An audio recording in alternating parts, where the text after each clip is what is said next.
Welcome into a special edition of that SEC podcast, a power rankings. You like to call these a nightcap edition of the pod, but thanks to Auburn LSU going till midnight Central Time here, just too late for me to do these last night with everything I had going on. So doing these in the morning, but hey, we had a massive shakeup here on my updated SEC power rankings, so still wanted to give you guys some content here. And like we always do, we'll start at the bottom of the list. Number 14. No surprise, the Vanderbilt Commodores. You got yourself a win against UConn. Let's give them credit for that. Ken Seals, game-winning field goal drive with less than 2 minutes in the game. There's no way in hell Vanderbilt pulls off this W. That, if it was the same team that started the season, Vanderbilt continues to improve, making big plays on the defensive side of the ball.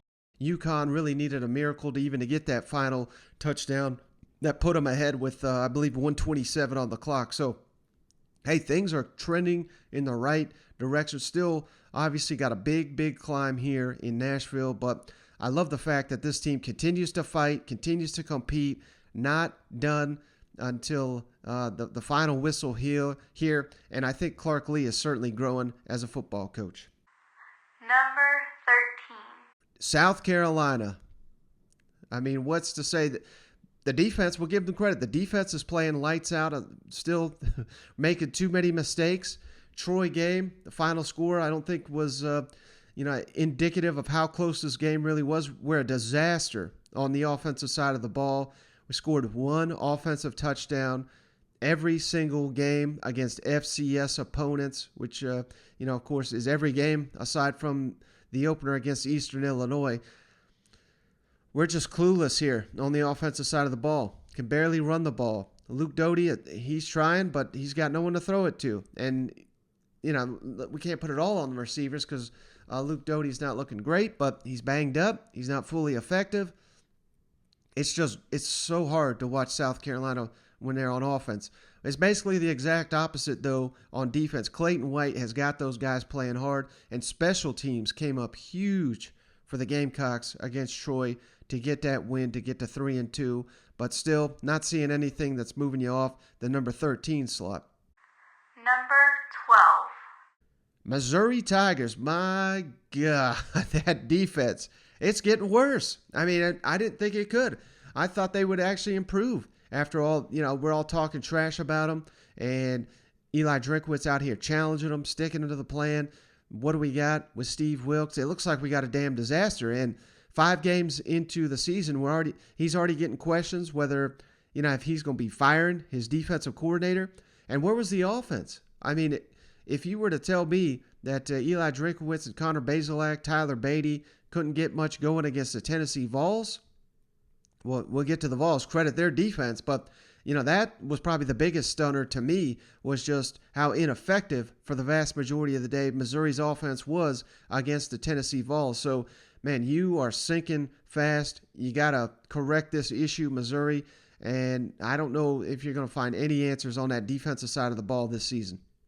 Number 11. Speaking of falling, LSU Tigers, I got them at number 11, trending down. Could not finish the deal. Man, is there a worse unit in the SEC right now than LSU's running a game? I mean, they have just totally abandoned it. And I don't think it's due to a lack of, bad play calling necessarily. I just think every time they run it, they're getting about 2 yards every single time. Auburn in that second half wasn't even playing against the run. And yet, when they tried a couple of times, 2-3 yards was all they were getting. I do not know what in the hell's going on down there in Baton Rouge, but when you're this one-dimensional, that's how, they got leads against Mississippi State. They got a lead against Auburn, blown them.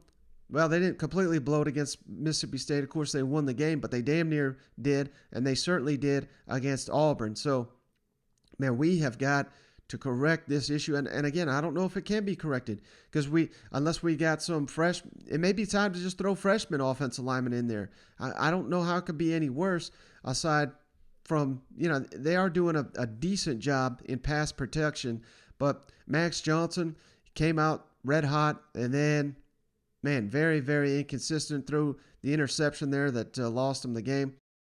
LSU's trending down fast, and they've got a brutal, brutal schedule coming up. Number 10. The Auburn Tigers. Man, you may our Tiger fans may be shaking their head at this ranking, but the way I see it, and let's give this guy a ton of credit, but if not for some Superman plays from Bo Nix, I don't think you're even competitive in this LSU game. It took that from Bo Nix, and all the more impressive given the fact that Bo Nix got benched last week, looked like he had lost his job. The TJ Finley story, that was what everybody was talking about. Give guts to Brian Harsin for evaluating this for what it is and sticking with Bo Nix. Hell, I'll talk to Cousin Shane here when we do the pod, but as soon as we found out Bo Nix was starting, we put money on LSU. So, hey, it is what it is. The defense came up strong in the second half, and this Auburn running attack is legit. So, a lot of areas to improve for Auburn, but hey, you're in the top 10. Number 9. Them Aggies, fighting Aggies, man, they're fading fast with Alabama coming to town next with a sellout crowd. I mean, this is your only chance to redeem yourself here. We'll get to Mississippi State here in a minute, but let's give them credit because they won this game. The defense, Will Rogers looked great. Zach Calzada. I mean, I'm not saying anything that's not known, but there's just a big, big drop-off in Texas A&M's offense with Calzada in there. And the defense, they were getting beat by Mississippi State, which is not stunning, but this is not what we were expecting. Texas A&M only allowed 9 points per game heading into this one, and in back-to-back weeks, they've just been getting defeated on that defensive side of the ball. So it looks like Texas A&M's defense now is maybe a little overrated here. The Aggies got the talent; they're just not doing it, and it's pretty much been that way the entire season, if we're being honest with ourselves.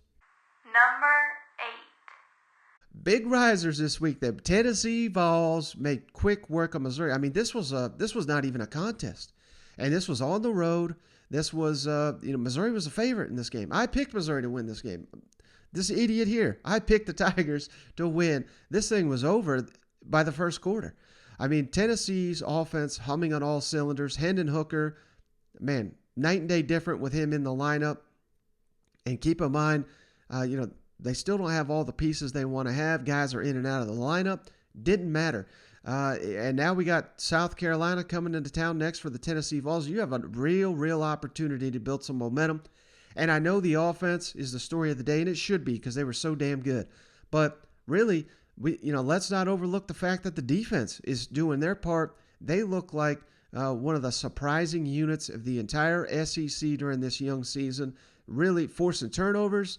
They weren't perfect, but when your offense scores 60 points per game, you don't got to be perfect, brother. You just got to do your part, and that's what they did, and that's why they whooped the hell out of Missouri. Tennessee is looking much improved, and I think that's going to continue for at least another week.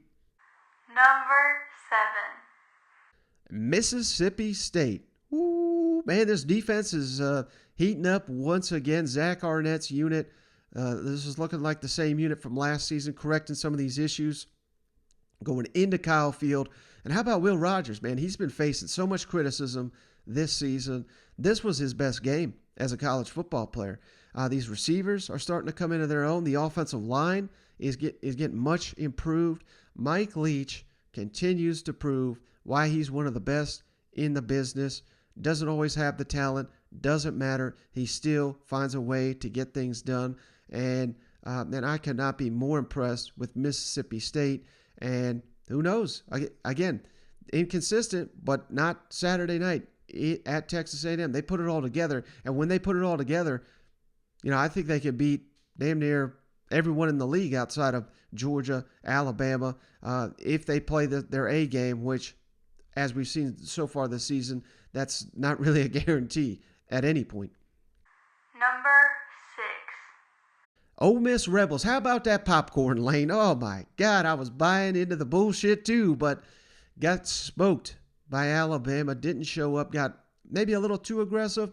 I'm sure that's kind of the big talking point in Oxford this week, but you got to be aggressive when you're playing against Alabama. Just was not your day. Couldn't get anything going on offense. Couldn't get that pace going. Nick Saban still got everybody's number, and it's sad to sit here and think about, but really embarrassed here by Ole Miss and my pick to go into Tuscaloosa and get that W. Clearly, never even a threat of that happening. Number 5. Florida Gators. Oh my God, what are we doing here, Dan Mullen? We have got to get this cleaned up. You're playing conservative. You cannot play conservative on the road when you have opportunities. You got to make the most of them, and they didn't do it this on Saturday night in Lexington. And you come away with a very superior roster, in my opinion. Yet you didn't get it done. More of that to come when Cousin Shane gets all the line here. But Florida, I think. Man, fans are pissed off at Dan Mullen, and I think we're starting to see some of that bad lingering end of 2020 come into to this season, because it's like moral victory you over here. And Dan Mullen's post-game comments certainly did not help that. Number 4. Kentucky Wildcats, let's give them their credit. I mean, they're standing atop of the SEC standings right now after winning yet again 5-0, beat the Gators in I wouldn't say impressive fashion, but that's the thing. Mark Stoops has built a winning culture. If the offense isn't getting it done, the defense and the special teams get it done. You can mix and match those depending on the week, but this is a team that believes they can go on the field and win these big games, and they're doing it. Cannot say more. Very, very, very impressed with the Kentucky Wildcats. Outside of the offense was pretty inconsistent here on Saturday night. Number 3. Arkansas Razorbacks, hey, I haven't sold you out yet. You go into Athens. I told you couldn't win this one. I just didn't think it would be this lopsided. There's still a lot to like about Arkansas, but you went into a buzzsaw. Georgia was ready for you. You weren't quite ready for that big stage. You get slaughtered. We've been saying it every week to everybody that faces Georgia, but hey, that's what Georgia's going to do to people. Georgia's number 1. I kind of already spoiled it, but that leads to number 2. Number 2. Alabama, really 1A, 1B here, but in my mind, slight step back from Alabama to Georgia. Georgia's so damn good. Alabama also damn good. Who was the idiot calling out Alabama's defense all week? Right here, you're looking at him. So Alabama getting it done on that defensive side of the ball. That was the difference in the game. Offense, Brian Robinson just leaned on that big bag, and Ole Miss had no answer for it. And, of course, so already said, number 1. Number 1. Man, the Bulldogs, and they don't even have JT Daniels, and they're doing this. I mean, imagine when George Pickens comes back. Imagine when Darnell Washington and Tyke Smith are back to 100% by the end of the season. How dominant Georgia's going to look when all that happens. So, there's no doubt in my mind, Georgia, number 1 team in the nation. They showed it on Saturday. Been saying it all damn season pretty much. Georgia Bulldogs, number 1. Alabama, number 2. And it's basically everybody else trying to play catch up.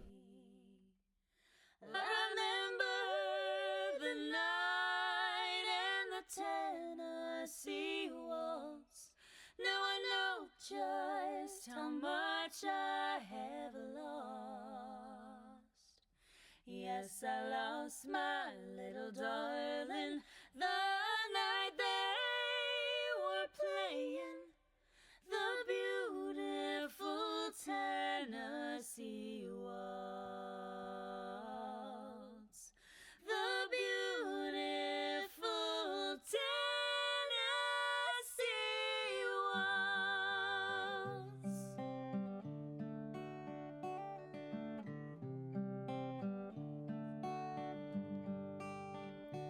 At my door the leaves are falling.